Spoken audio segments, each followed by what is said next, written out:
विदर्भ नरेश की पुत्री दमयंती का विवाह राजा नल के साथ हुआ था। नल ने धर्मानुसार प्रजा का रंजन करके राजा नाम को सार्थक किया था। उसके रूप गुण संपन्न एक पुत्र और एक सुंदर पुत्री हुई, जिनका नाम इंद्रसेन और इंद्रसेना था।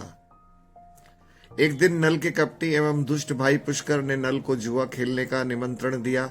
भूत प्रिय जुए के शौकीन राजा नल ने जुआ खेलना स्वीकार कर लिया। कलिकाल में प्रभावित राजा नल पुष्कर के साथ 2 महीने तक जुआ खेलते रहे। दमयंती एवं मंत्रियों ने राजा को समझाने की बहुत चेष्टा की, परंतु नल ने किसी एक की भी ना सुनी और दाव पे दाव लगाते गए और हर बार हारते गए। ये देखकर भविष्य में सर्वनाश की आशंका से दमयंती ने अपने विश्वासी सारथी के साथ अपने पुत्र इंद्रसेन एवं पुत्री इंद्रसेना को राजा भोज के दास कुंडलिनीपुर में भेज दिया। इधर राजा नल जुए में सारा राज्य एवं धन हार गए। उन्होंने अपने शरीर से सारे बहुमूल्य वस्त्र और आभूषण उतार दिए और साधारण वस्त्र धारण करके वे जंगल की तरफ चले गए। पति परायणा दमयंती भी केवल एक साड़ी पहनकर उनके साथ ही चल पड़ी। दमयंती के साथ नल 3 दिन नगर के बाहर भूखे पड़े रहे, मगर पुष्कर की कठोर आज्ञा के कारण कोई भी नगर का वासी उन्हें आश्रय नहीं दे सका। भूख से व्याकुल राजा नल चौथे दिन कुछ फल फूल खाकर दमयंती के साथ जंगल की तरफ आगे बढ़े। वहां उन्होंने कुछ सुनहरे पंखों वाले सुंदर पक्षियों को उड़ते देखा। उन्हें पकड़ने के लिए राजा ने अपनी धोती फेंकी तो पक्षी उनकी धोती लेकर भी उड़ गए। कुछ समय पहले तो एक शक्तिशाली राजा थे, अब वही राजा नल नंगे बदन भूख से व्याकुल अपनी प्रिया के साथ दुख भोगते हुए जंगल में भटकन लगे। नल ने सुकुमारी दमयंती को अपने पीछे दुख पाते देखकर उसके बार बार उसके पिता के घर चले जाने को कहा।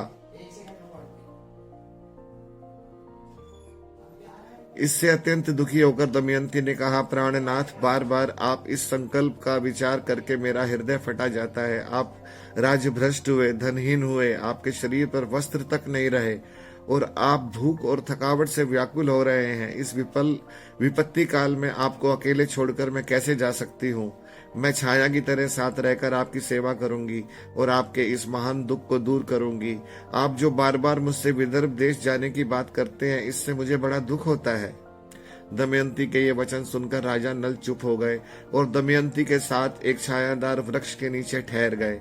दमयंती को तो लेटते ही नींद आ गई, पर दमयंती की चिंता से व्याकुल राजा नल की आंखों में नींद कहाँ। उन्होंने सोचा, यदि मैं इसे यहाँ छोड़ जाऊंगा तो ये अपने पिता के पास विदर्भ देश जाकर सुखपूर्वक रहेगी, नहीं तो मेरे साथ रह रहकर ये भी दुख ही दुख पाएगी। ये सोचकर राजा नल ने दमयंती की साड़ी का आधा हिस्सा तलवार से काटकर धारण कर लिया और उसे वहीं इस जंतुओं के बीच में भयंकर जंगल में भगवान के भरोसे छोड़कर चले गए। इधर जब दमयंती की नींद खुली तो वह नल को अपने पास ना देखकर जोर जोर से उन्हें पुकारती और शोक एवं विलाप करती हुई हिंसक जीवों से युक्त तक जंगल में घूमने लगी। घूमते घूमते वह एक महाकाय अजगर के पास जा पहुंची। अजगर निगलना ही चाहता था कि दमयंती का विलाप सुनकर एक शिकारी वहां आ पहुंचा और उसने अजगर को मारकर दमयंती को बचा लिया। तदंतर उस शिकारी के मन में पाप आ गया और उसने सती के सामने पाप का प्रस्ताव रखा।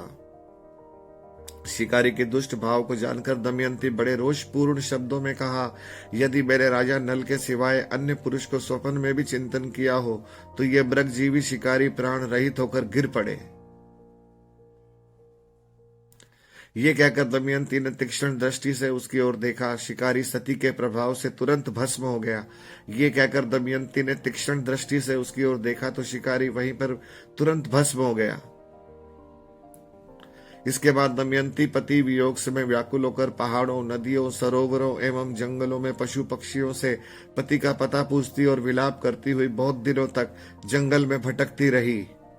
दमयंती के दुखों का कोई ठिकाना नहीं था। इस प्रकार अनेक कष्ट सहती दमयंती चेदी देश में जा पहुंची और वहां के राजमाता जो रिश्ते में उनकी मौसी थी, उनके पास जाकर रहने लगी। इधर जब दमयंती के पिता राजा भीम को नल की दमयंती के इस दुख की खबर मिली तो उन्होंने अनेक सुयोग ब्राह्मणों को उनकी खोज में भेजा। सुदेव नाम का एक ब्राह्मण खोजते खोजते चेदी देश में पहुंचा और उसने दमयंती को पहचान लिया।